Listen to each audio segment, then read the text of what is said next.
Hello everyone, I hope you're doing well. I'm Geeta Vara and I'm a London-based Ayurvedic practitioner and wellness coach, working with clients like you all over the world to help you become the most healthiest, most vibrant version of yourself through wellness consultations, coaching, virtual workshops, retreats and more. In this short video today, I want to give you a brief introduction to the concept of the 3 doshas in Ayurveda. If you have embarked on a journey to explore Ayurveda, then you are likely to have come across the doshas in some form, either as an online quiz or some personality typing. Now, although these quizzes are a great gateway as they can be a good introduction to understanding of your Ayurvedic mind-body type, the concept of doshas can really run deep when it comes to Ayurveda as a system of medicine and preventative wellness. As a practitioner, we are interested in understanding your prakriti or your natural body constitution and your vikruti, your imbalanced state. Let's go back a step to understand this a little better. Firstly, we each have all 3 doshas, vata, pitta and kapha within us, and they are born of the 5 elements: space, air, fire, water and earth. And these elements combine in various ways to give rise to our doshas. The space and air elements give rise to the vata dosha, the fire and water elements give rise to the pitta dosha, and the water and earth elements give rise to the kapha dosha. It is a belief that everything in existence is composed of these 5 elements and has a different density. Now, although we have all 3 doshas in the body, we have a unique combination of these doshas, allowing us to give rise to our individuality. And this is what we call our prakriti. It's our blueprint of who we are, or our Ayurvedic DNA profile, if you like. It stays the same and it comes from our parents, and I like to call this the part of ourselves which is our nature. Now, we may have a strong dominance of one of these doshas, for example vata or pitta, but what we usually find is that most of us will have a dominance of 2 doshas, for example being vata and pitta, and in some rare cases we may be classed as tridoshic, so having a balanced combination of all 3 doshas in play in our system. But either way, we all have a very unique constitution. This is the area that we become a little more familiar with as we can start to understand certain traits and characteristics that are typical of each dosha. When our doshas get out of balance, we refer to this as our vikruti, or the current state of balance in our mind and body, as this is often the result of the way in which we live and what we have become exposed to. And this is the part that I like to call the nurture of ourselves. And when we see certain adverse characteristics being displayed that we accept to be just who we are, but this is not true. This is the imbalanced version of who we are. So, what are the doshas when we are referring to our mind and body? Well, these are the bioenergetic forces that enable all functions in our body. When we are close to our natural constitution, we will be considered as being in balance. And when this is the case, we will experience good health, feel alive, feel full of vitality, have good strength, agility and flexibility in the mind and body, and we will feel light and clear. But we rarely are in total balance. In fact, I don't think we can ever say we are feeling totally balanced. Our doshas will keep shifting and tip off balance all the time due to various factors. These range from our age, seasons, time of day, lifestyle habits, the foods that we eat, the patterns of our eating, stress, work, travel, and life just as it naturally unfolds. So as we can see, the doshas give light to the personality traits and characteristics. The doshas each have a role and function in the body, and each dosha has specific qualities.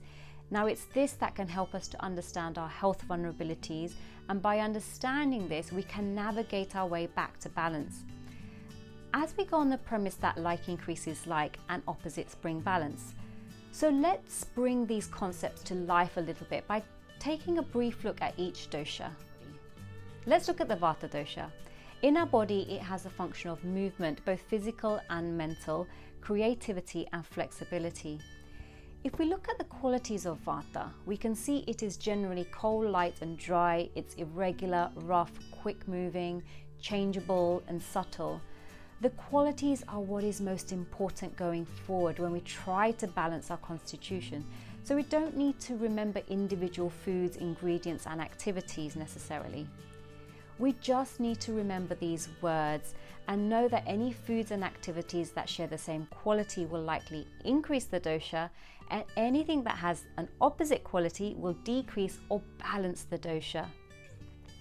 So for example, having foods such as crackers, popcorns and crisps, which are dry in nature, we will run the risk of increasing or aggravating the vata within us, which is also by nature dry. This is especially true if we have a vata dominant constitution at the same time. In terms of our physical and personality characteristics, a person with a vata dominance will usually have a thin frame, speak quickly, have an active mind, maybe dry skin. They'll be creative and dynamic, bursting with energy and then having slumps. They have light sleep, a sensitive digestion and will be excitable. They are likely to be dreamy, idealistic, adaptable and flexible, and they are usually the life and soul of the party since they are articulate communicators. So what type of things can trigger vata to get out of balance? Any foods that are cold, raw and dry, cold foods, cold and dry weather, frequent travel, erratic eating and sleeping patterns, as well as stress. Now, if vata is out of balance, we will see issues of things such as weight loss, constipation, gas and bloating, dry skin, increased worry and anxiety, forgetfulness, insomnia. Vatas will be easily stressed. They would be susceptible to arthritis and digestive issues and restlessness. Now let's take a brief look at the pitta dosha. So when the fire and water elements combine together, we get the pitta dosha. In our body, pitta has a function of digestion, metabolism, transformation, expression, feeling of emotions and our vision. The qualities of pitta are usually quite obvious due to the dominance of fire. So pitta is hot, light, dry, penetrating, sharp, pungent, intense and acidic. In terms of our physical and personality characteristics for a pitta person, we will usually see a medium build, intelligence, fair hair, lustrous skin and a good digestion. They'll also have strong hunger, energy, focus. They'll be precise, outspoken with bags of energy and enthusiasm. Pitta dominant people are natural born leaders and will be very focused and goal oriented and be very practical and organized with their work. They will be smart, witty and passionate by nature. So what type of things trigger pitta to get out of balance? Well, these are foods that will be spicy, sour and acidic. Stimulants such as coffee, caffeine, alcohol. Like vata, stress can also aggravate pitta, as well as exposure to increased heat, exercise and stress. When pitta gets out of balance, they will be short-tempered, argumentative, critical of themselves and others, and they can get jealous. They will be prone to heat burn, indigestion, loose motions, ulcers, skin irritations, and be irritated in the heat. Kapha is made of the denser elements of the five, and this is the water and the earth. The job of kapha in the body is to lubricate, bring structure, support, and stability. It's basically the makeup of our flesh and bones in our physicality. So being made of the denser elements, kapha is naturally heavy, slow, steady, cold, soft, solid, dense, wet and dull by nature. And a kapha person will usually have a large frame with a strong build. They will be loving and secure. They're very loyal, loving, kind, calm, patient. They're easygoing and generally speak slowly. Physically, they have thick hair, radiant large eyes. They enjoy and indulge in sweet taste and have a pretty good regular digestion. So what are the type of things that trigger kapha to get out of balance? Well, this could be things like oversleeping, indulgence in cold, fatty and sweet food, emotional eating, and excessive exposure to the cold and wet climates.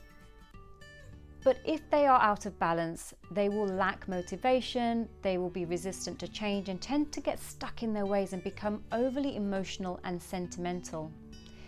They will be prone to gain weight, have fluid retention, asthma, depression and also diabetes, and also have a tendency towards congestive conditions too. They could get greedy with material things or food. They have an inability to let go, and this can be to both people and positions, and this could lead to a real stubbornness in nature. I hope you found this brief introduction to the doshas useful.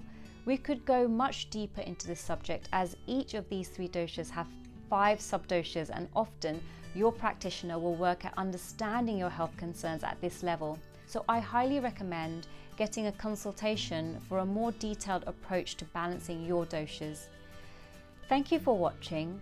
Please feel free to like, share and subscribe to this channel for more ancient wisdom from Ayurveda and wellness tips, and connect with me over on Instagram. Have a great day.